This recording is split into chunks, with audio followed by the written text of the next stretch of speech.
Okay, listen, I saw Waitress exactly 1 year ago, but that does not mean I don't think about it every single day of my life.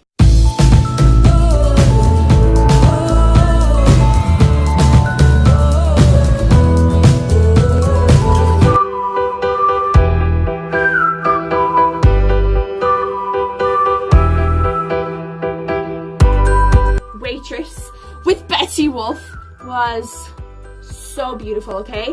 Listen, it was the best show I have ever seen in my entire life. I didn't really know what to expect walking into it, and I'm so happy I didn't know anything about it, because seeing it like changed my life. This is a perfect show, okay? Listen to me. It changed my life, because last year, if you asked me, I would have been like, oh, I'm a dancer, I can't sing, I can't act, I'm just like, and I literally just what's the word, I don't go to school, so I don't really have good vocabulary, but that's a word I'm looking for. I like categorize, there you go. I categorize myself into just being a dancer, and I want to do musical theatre. And so when I was saying all this, I think my hat is crooked. This is really annoying me. Hold on. Waitress is not a dancey show at all, and I fell in love with the show so much that seeing it, and like one day if I want to be in Waitress, I can't just walk into the audition and be like, I'm a dancer. I have to be able to do the other two. Like, you have to be a triple threat. Like, changed my whole perspective of like, no, I need to start getting serious and like performing. And like I went home, like as soon as I came back, I took more singing lessons, I focused more in my acting classes, like because I was like, I need to get the other two up, and I can't just be like, I'm a dancer, you know. So that was one of the reasons why Waitress like literally changed my life. And now I'm going to musical theatre college, so well, my ring just dropped. Oh, I got it. I'm sweating. Okay, let me look through my notes. Number 1 says Betsy Wolfe is perfection, which is so true. Betsy was incredible. I can't even explain to you how good she was.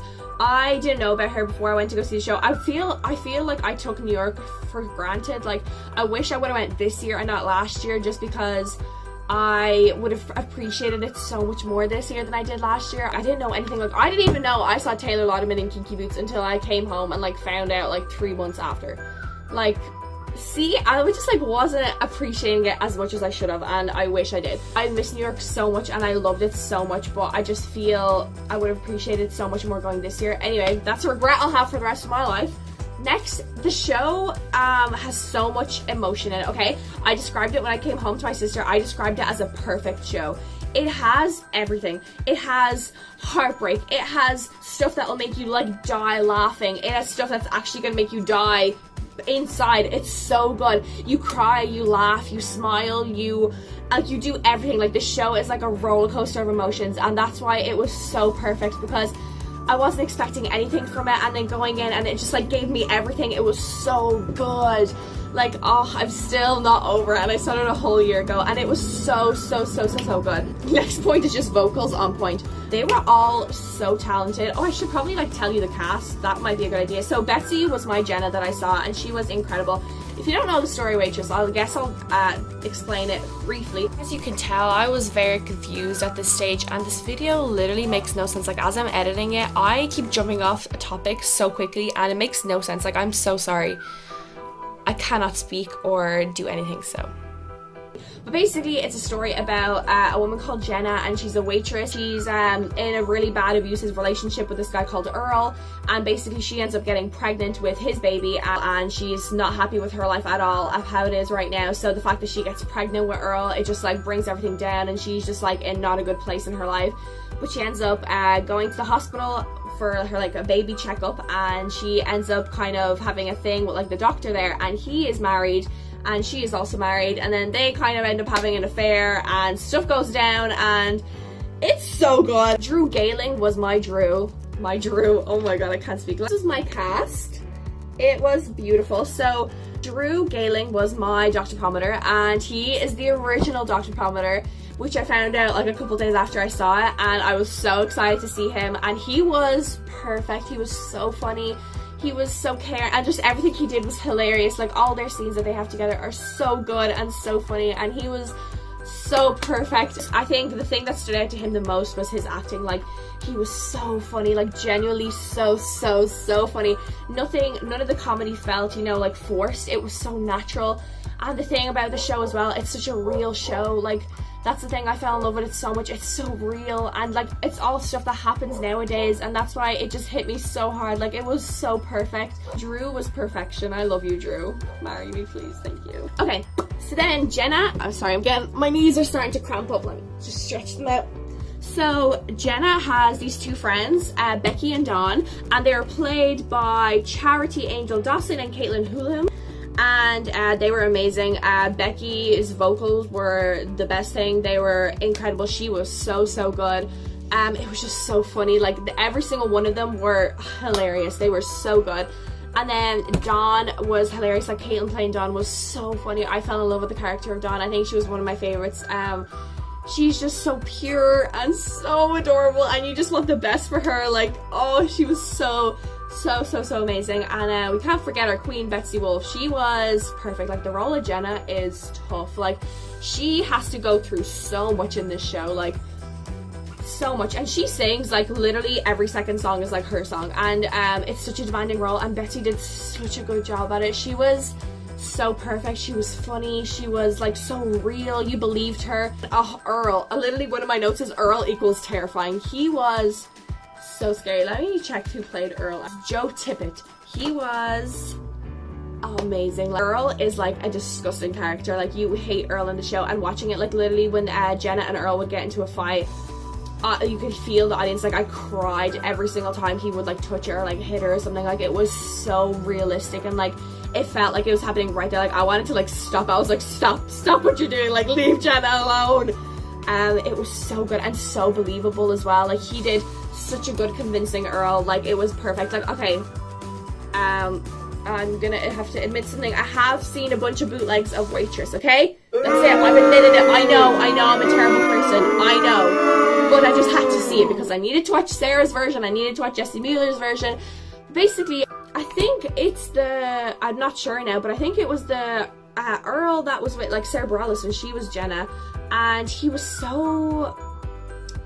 so not believable. I don't know, I saw it and I just like didn't believe him. Like, I was like, oh, but he's playing a character, like he's playing an abusive man character. It just wasn't real at all.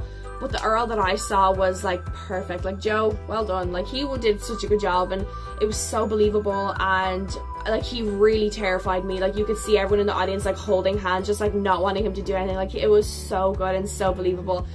It was just such a good show. It was so good. It was definitely my favorite show that I've ever seen in my entire life. Not even when I was in New York, like literally ever. And I've seen a lot of shows. Like, this was definitely my favorite show ever in the whole wide world. It was perfect. Okay, the next character that stood out the most was Ogie, played by Jeremy Morse. He was so funny. Ogie was definitely one of the characters that stood out the most, and he was one of the characters that got like the loudest and longest applause after like all of his songs. And during the curtain call, he was so funny. Like, basically his character falls in love with Dawn, and it's so good. And his character and their like relationship together, how it starts, and like his whole character is like so perfect and so funny. Like, this whole show is so funny. It's so good, and you don't expect it. You think, like, from the amount of times that I cried at it, saying like, oh, it's so funny, like, you think like, why is she so confused? Like, I cried for literally 85% of the show, but laughed like so much as well. Like, it's so weird. I can't even describe like how much emotions this show puts you through. It was so good. Okay, and the end of Act 1 is Bad Idea, and then this is the bit, basically, I don't really want to spoil it, but this is where Jenna like telling each other like, no, this is a terrible idea, we shouldn't be together, like, we're both married, this is really wrong. But in the end, there's like a big thing that happens at the end of Act 1. Can I just tell you, like, you're not gonna care, you like, can I just say it? But anyway, she's like on the table like this, and then pretend this is Dr. Pomander, and then she like brings him down and they start making out, and it's so good. And that's how the end of Act 1 finishes. Literally, I'm not even joking. After that was finished and all the lights like blacked out and the curtains kind of came up, like, oh, it's intermission, all the lights came back. Ah! And then after all the lights came back up for intermission, literally you could just see like no one moved. Everyone was literally just like watching it like so shook. And then I was like, I need to go get a t-shirt, I need to go to get a program. Like I literally went to the stall, spent like all my money, and then we prepared our tissues for the second act. Okay, the second act is the most emotional thing, and basically in the second act it goes from a song which is personally one of my favorite songs in the whole musical called You Matter to Me, which is a song that Dr. Palmer and Jenna sing together. Basically at this point she knows, she's like, this is so wrong, like we can't be together. His wife had just like come back and like it's just like really wrong, but basically he just kind of tells her like, no, you know, you still matter to me, like we can still figure this out. And it's just so heartbreaking because you know they can't be together, and oh, it just hurts so bad. But basically from You Matter to Me, the entire audience was bawling their eyes out. This woman behind me was like clutching my arm. I had no idea who she was, but she was, I was there for support, you know, like we were all like holding hands and crying. Like it was so emotional. So I'm getting really itchy. Okay.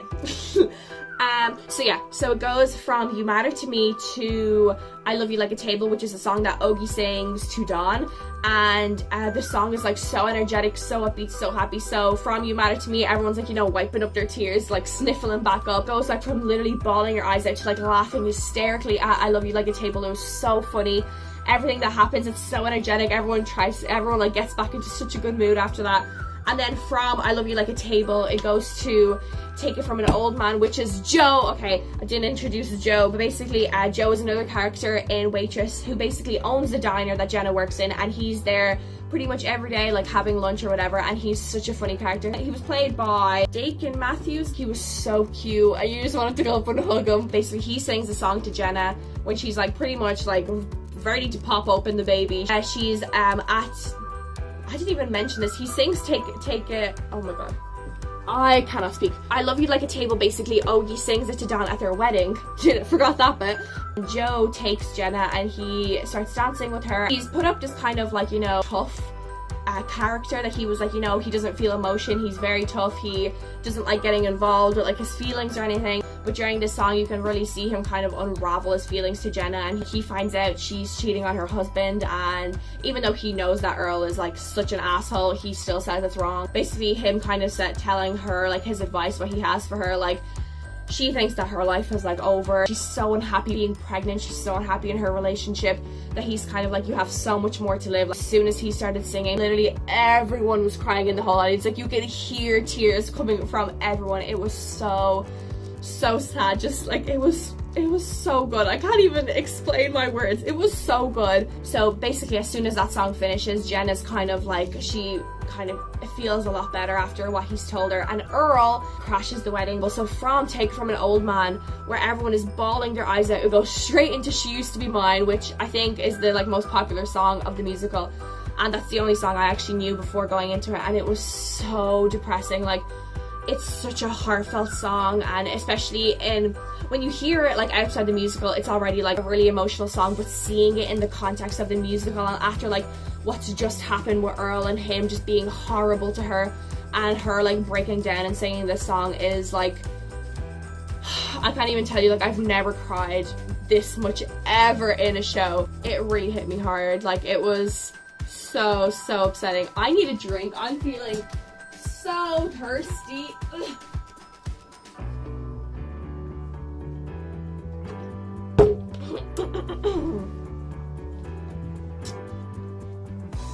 Okay. So yeah, it was a whole roller coaster of emotions. It was so good, like really the best show I've ever seen in my entire life, 100%. It was so amazing. So I'm gonna tell you some of the bits I cried at. Basically, I started crying pretty early on in the musical, like in a song called A Soft Place to Land, where Jenna, Becky and Dawn, like her two friends, sing this together. It's the iconic bit, you know, where they get the flower and they blow the flower. It's so beautiful, and I literally was crying already. That's it, gone. I was gone, like tears everywhere. Give me all the tissues. It was so emotional.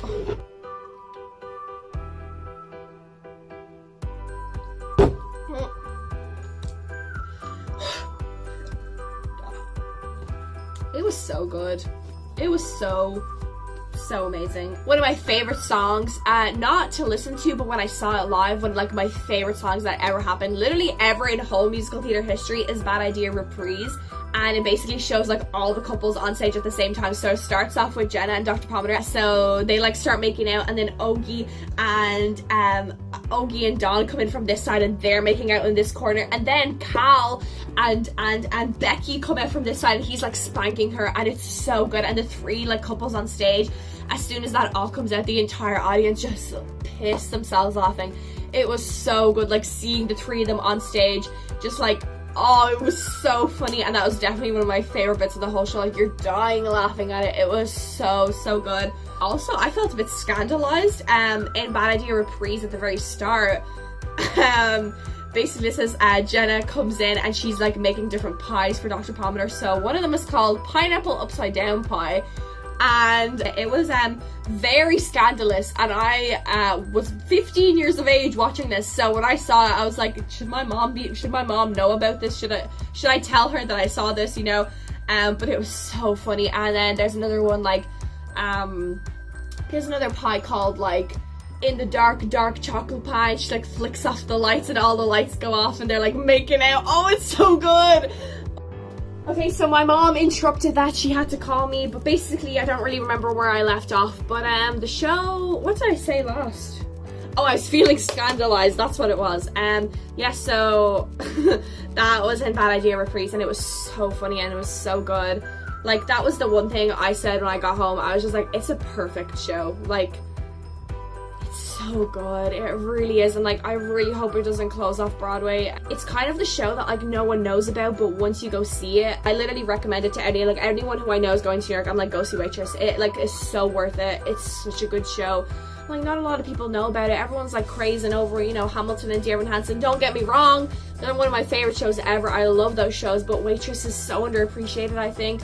It won no Tonys because Hamilton was there, but like, I know, Lynn, I love you, you're my man, but still, like, Waitress should have got something. And like, it's so good, it really is. And I really hope it never closes off Broadway. Broadway, if you're listening, don't close Waitress, okay? Like, it's a good show, it really is. It's such a good show. Like, don't, it's gonna make me so upset if it closes. Oh my god, there's news that it's coming to the West End, so if that does happen, I am going to freak out. Sarah Bareilles said there has been rumors that she's trying to find a theatre in London to actually make it happen, and if that does happen, I'm so excited that if that's actually happening, then I'm literally gonna pee myself. I'm so excited. But yeah, that's pretty much what I wanted to say. I'm sorry if this video didn't really make sense, and if you don't really know the story of Waitress, this might have been really confusing, but if you do, like, I hope you kind of understood what I was saying. But yeah, I just really wanted to talk about it because it was a show that really did change my life. That sounds so cliche, like, it changed my life, but like, really did. Like, seeing it, like I told you at the very start as well, like, I was like, no, I'm a dancer, I can't do anything else. But seeing it, really, I was like, no, like, I have to get my shit together and I have to focus on everything else, like, become a triple threat. I was like, I'm not gonna get anywhere if I'm not a triple threat. And it really did change, because it changed my life and how it like changed my perspective of like how I see things. And I just want to thank, I feel like I'm doing a speech. Give me a microphone. I just want to thank Sarah Bareilles for writing such a beautiful musical. These songs are just beautiful, and it really did change my life, so thank you. Really, I do really appreciate it. It's beautiful. But yeah, it was beautiful, and if I get the chance to go back to New York, I'm seeing the show 8 more times. It was beautiful, and I literally can't say like enough good words about it. There was nothing bad. Like, right now, I can't think of anything I didn't like during the show. It was perfection, and I'm a very critical person. Like, if I don't like something, I will say it. But Waitress, literally, I like can't say anything bad about it. It was perfect. It was perfect. That's it.